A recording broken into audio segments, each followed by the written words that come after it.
这个月20，台南玉井发生车祸，这驾驶若像是扬行发作，失去控制，害一对翁仔某，一个人死亡，一个人重伤。这对翁仔某，阁有一个27岁身心障碍后生。有民间团体发起募款，希望外界会当帮助这个家庭。真欢喜的面对镜头来拍招呼，刷落来开始弹古筝。弹琴的时阵态度嘛是真专心。另外，动态活动嘛袂甲伊难倒。身为南亚民族乐团的团员之一，27岁的伊只有囡仔的弟弟，伊一直以来照顾伊的老爸老母，就是这个月20号，第二这遭受到车辆爆冲，造成一死一伤事故的翁仔某。练琴就是他会专注嘛。专注像有一个穿灰色衣服，那个就是爸爸往生的前一天帮他录的。就去问阿嬷说，那个往生是什么意思啊？然后问说爸爸有没有这样啊？因为阿嬷怕触动他，就跟他说没有，爸爸还在急救。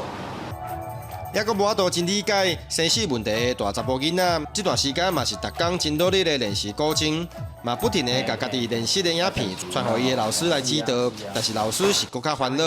这位万杯的团员未来的路会真辛苦，是决定帮伊募款。接下来面对的是他们自己母子2个啊。其实我本来也不敢 po 啦，因为我会考虑到说那个募款怕人家会讲说我在敛财，我会怕这个小孩子以后怎么办？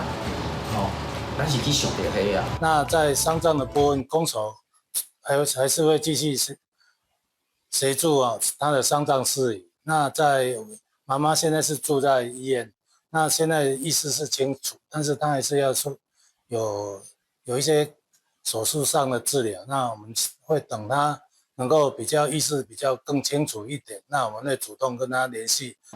当地有这区公所是表示，因为受害者的户籍也搁伫台中，目前先协助寻求社会资源来帮忙，未来有需要的时阵，嘛会协助转介台中公部门协助。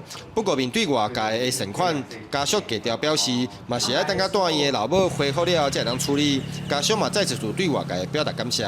公司新闻郑云台南报道。